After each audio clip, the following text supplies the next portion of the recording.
నమస్తే మంది రామారావు గారు, వెల్కమ్ టు ఐకాన్ పాలిటిక్స్. నమస్తే అండి.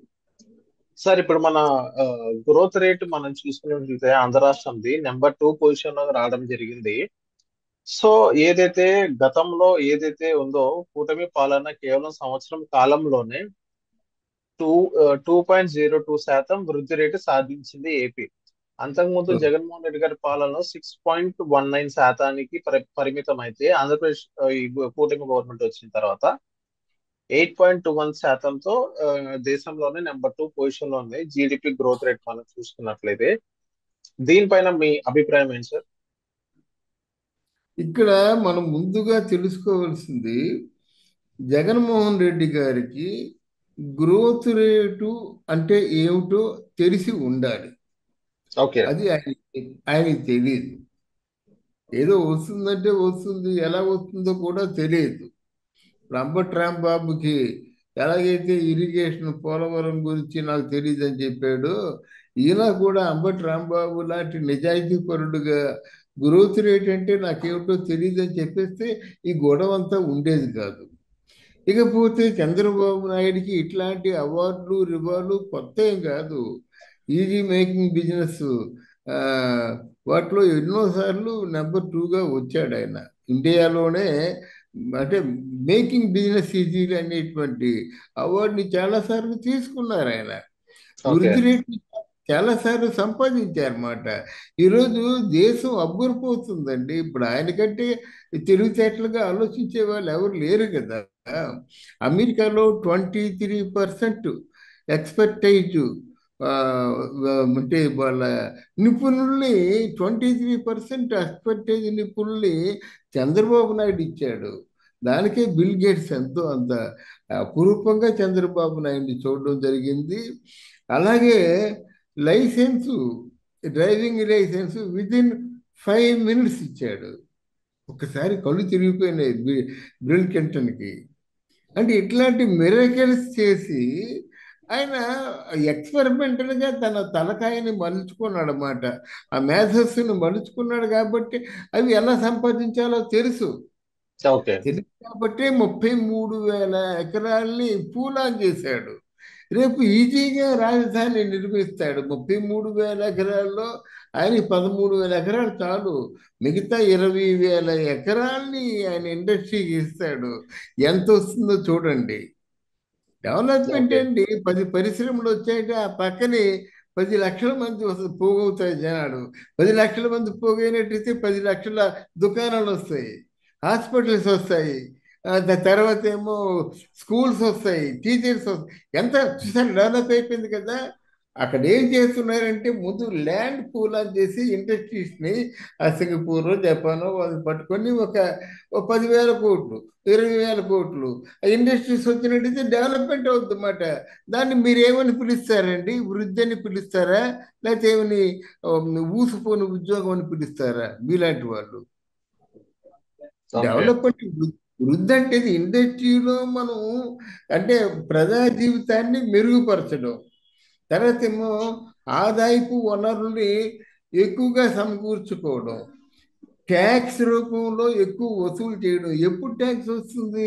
ఇండస్ట్రీస్ బాగా పెరిగినప్పుడు, దుకాణాలు బాగా పెరిగినప్పుడు, చిన్న చిన్న పరిశ్రమలు పెరిగినప్పుడు, అందరికీ ఉద్యోగాలు, కొన్ని 10,000 మందికి, 20,000 మందికి, 1,00,000 మందికి ఉద్యోగాలు అందుబాటులో ఉన్నప్పుడు చాలండి. మనిషి 10 రూపాయలు వేసుకుంటే కొన్ని వందల కోట్లు అవుతాయి అన్నమాట.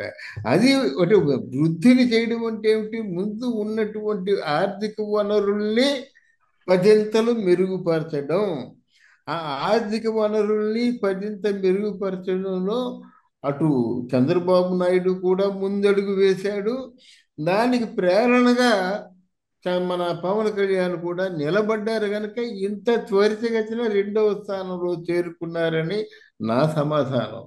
వాళ్ళు ఓకే. దాని గురించి ఆలోచిస్తున్నారు. ఇప్పుడు ఓకే.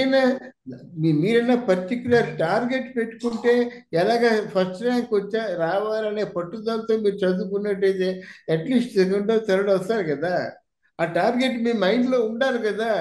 ఆ టార్గెట్ ఆయన మైండ్లో, చంద్రబాబు నాయుడు గారి మైండ్లో ఉంది, వృద్ధి రేట్ని సాధించాలని.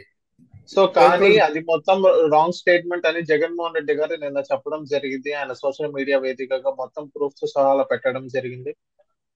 అది కాదండి. ఆయన జీవితంలో ఎప్పుడైనా నేను నిజం చెప్పాడా?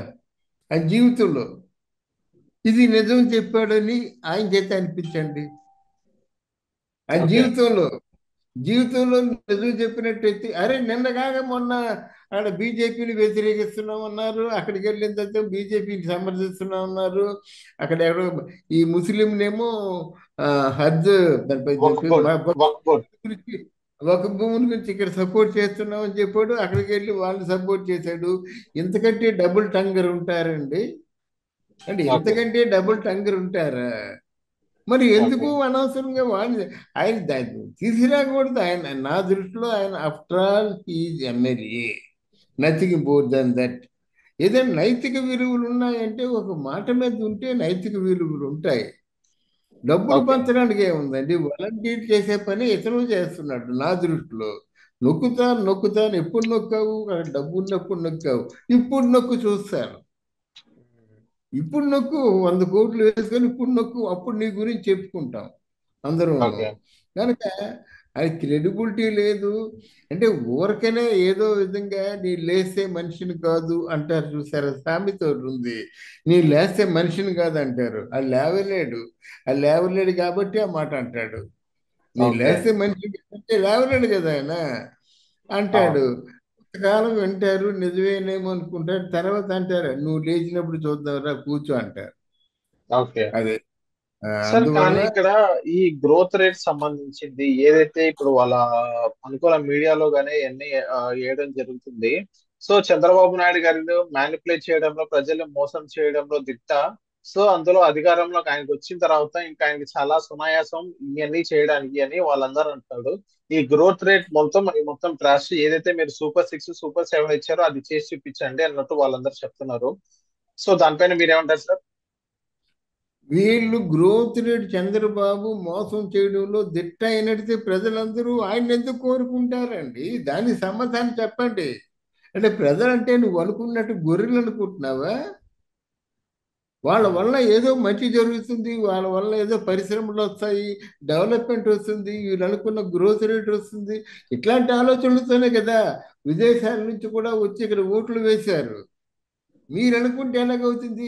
ఎందుకు ఒక ప్రశ్న సూటిగా అడుగుతున్నాను, సమాధానం చెప్పండి. మీరు ఎందుకు ఓడిపోయారు? ఓకే. ఇంత నిజాయితీ పరులు, ఇంత సత్యశీలులు, మీకు అసలు నిజంగా ఒక్కొక్కసారి ఆత్మలు కూడా ఆవహిస్తాయి, అంత పవిత్రమైన మనుషులు, మీరు ఎందుకు ఓడిపోయారు? మీ ఓకే. అంతరాత్మ చెప్పింది చెప్పండి. నేను సూటిగా అడుగుతున్నాను. ఓకే. ఆ, మీ సూటిగా అడుగుతున్నాను, మీరు ఎందుకు ఓడిపోయారో చెప్పండి. ఒకటి, మీరు అడ్డమైన రోత విన్నారు. ఒకటి, రెండు, అడ్డమైన రౌడీల్ని పెట్టుకున్నారు. రెండు, ఎవరైనా అమలాభూతులు పొరికి వాళ్ళలాగా తిడుతుంటే వాళ్ళకి పదవులు ఇచ్చారు. మూడు, మిమ్మల్ని ఎవరైనా కొంచెం ఆ, వినరాని బూతులు మీ చెవిలో వినిపించినట్టయితే 100,000 కోట్లు దారాదత్తం చేశారు. ఇవన్నీ కాదు మీ ఓటమికి కారణం. మీరు ఇచ్చిన ఓకే. డబ్బు ఎవరికైనా ప్రజలు పంచారా? మీ వాళ్ళు, మీరు అనుకున్న వాళ్ళు, మీరు నమ్ముకున్న వాళ్ళు. ఇంకా ఓకే. సిగ్గు లేకుండా మాట్లాడతారండి అయ్యా మీరు. ఉమ్. మీరు అరే, కొడాలి నాని గగ్గోలు పెట్టాడు గుడివాడలో. అయ్యో నేను 100 మంది డబ్బంతా వీళ్ళు ఎవరి మటుకు వాళ్ళు తెలిసారండి, మా వైసీపీ పార్టీ వాళ్ళని ఆయన గగ్గోలు పెట్టాడు కదా. అవును. కొడాలి నాని లాంటి సమర్థనీయుడు, కొడాలి నాని లాంటి వాడు అంటే అవసరమైతే కొట్టి తిట్టి బలవంతంగా లొంగ తీసుకునేవాడు, ఆయన గగ్గోలు పెట్టాడు. ఇన్ని అవును. కారణాలు మీ వెనక పెట్టుకొని చంద్రబాబు నాయుడిని దొంగ అంటావా? పచ్చి మోసగాడు అంటావా? అరే నీ ఓకే. నాన్న పార్థివ దేహం ఉంటుండగా సంతకాలు సేకరించేవి. ఆయన వెన్నుపోటుదారుడు ఎలాగవుతాడు? వెన్నుపోటుదారుడు అయినట్టయితే ఎన్నిసార్లు ప్రజలు ఎందుకు గెలిపిస్తారు? ఇంతమంది ఓకే. విదేశాల నుంచి చంద్రబాబు నాయుడికి ఎందుకు సపోర్ట్ చేస్తారు? ఒక్కసారి ఇంకిత జ్ఞానం ఉండొద్దు. ఏం ఓకే. మాట్లాడుతున్నామో మనం మాట్లాడుతుంది నిజమేనా ఆలోచించుకోవద్దు అంతరాత్మని. Okay. So so next so sir ఇదే ఇదే వీళ్ళు ఇదే వైఎస్ఆర్సీపీ వాళ్ళు ఇంకో మాట కూడా అనడం జరుగుతుంది. ఏదైతే అవును. జీడిపి రేట్ ఏదైతే ఉన్నాయో అవి మొత్తం డాక్యుమెంట్స్ అవి మొత్తం ఫేక్. 24 నుంచి 25 దాకా ఆల్రెడీ సగం అయిపోయింది మీరు వచ్చేటప్పటికి. సో ఆ సగం కూడా మేమే డెవలప్ చేసాం. మీరు ఇది చేసేది కూడా ఏం లేదు, ఈ ఫినాన్షియల్ ఇయర్ గురించి మీరు చేశారన్నట్టు ఈ రోజు జగన్మోహన్ రెడ్డి గారు పెట్టడం జరిగింది. సో దానిపైన మీరు ఏమంటారు సార్? ఈ డెవలప్మెంట్ పాడు కాను, పోలవరాన్ని ఏమో మేమే డెవలప్ చేసామన్నారు. చంద్రబాబు నాయుడు పదవిలో దిగిపోయేసరికి 72%. మళ్ళీ చంద్రబాబు నాయుడు గారు పదవిలోకి ఎక్కిన తర్వాత వస్తే ఎంత? 72%. ఈ 72%, 72 ఈ మధ్యలో ఈ డెవలప్మెంట్ చేసింది ఏంటి? ఓకే. అక్కడ 72 దగ్గర ఆగిపోయింది, మళ్ళీ 72 దగ్గర మొదలైంది. ఈ మధ్యలో మేమే డెవలప్మెంట్ చేసామన్నారు. అనిల్ కుమార్ యాదవ్ ఏమో సినిమా మాడ్యులేషన్తో we will finish off this project by December 31st, 1921 అన్నాడు. ఏది ఏది ఆ మాట? ఓ కోతలు అవును. కొయ్యడం అందరూ కోస్తారండి. ఒక 90 ml వేసుకుంటే రోడ్డు మీద ఎలా కోతలు కోస్తున్నారో వినండి. అది కాదు కదా కావాల్సింది. అవును. క్రెడిబిలిటీ అవును. ఏది? అవును. క్రెడిబిలిటీ ఏది? డెవలప్మెంట్ అవును. గురించి చెప్పాలంటే మీ బుగ్గన రాజేంద్ర ప్రసాద్ రెడ్డి ఎవరు అలాంటి వాళ్ళు చెప్పాలి, కానీ వీళ్ళు ఏం చెప్తారండి? వీళ్ళకి ఏం తెలుసు కనుక. అరే తల్లిని ఓకే. ఓకే. చెల్లిని కూడా నానా చిత్రహింసలు పెట్టి, టార్చర్ పెట్టి, అమానుషంగా, ఈవెన్ రాక్షసులు కూడా అంతగా హింసించరు.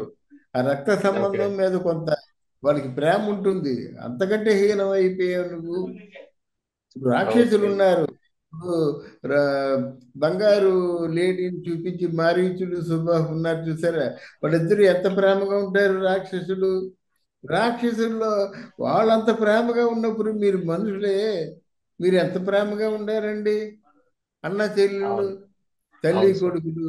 కనుక వాళ్ళ గురించి మాట్లాడుకోవడం చాలా దారుణం మాట. ఆయన తెలుసుకోలేకపోతున్నాడు. ఆయన ఓకే. రాజకీయ జీవితాన్ని ఆయనే చేతిలో అత పాతాళానికి తొక్కుకుంటున్నాడు. ఓకే. అది సో మళ్ళీ థ్యాంక్ యూ సార్. లేవదీయలేదు ఎవరు. Okay. Thank you. So thank you sir మా అకౌంట్ నోటీస్ వచ్చినందుకు.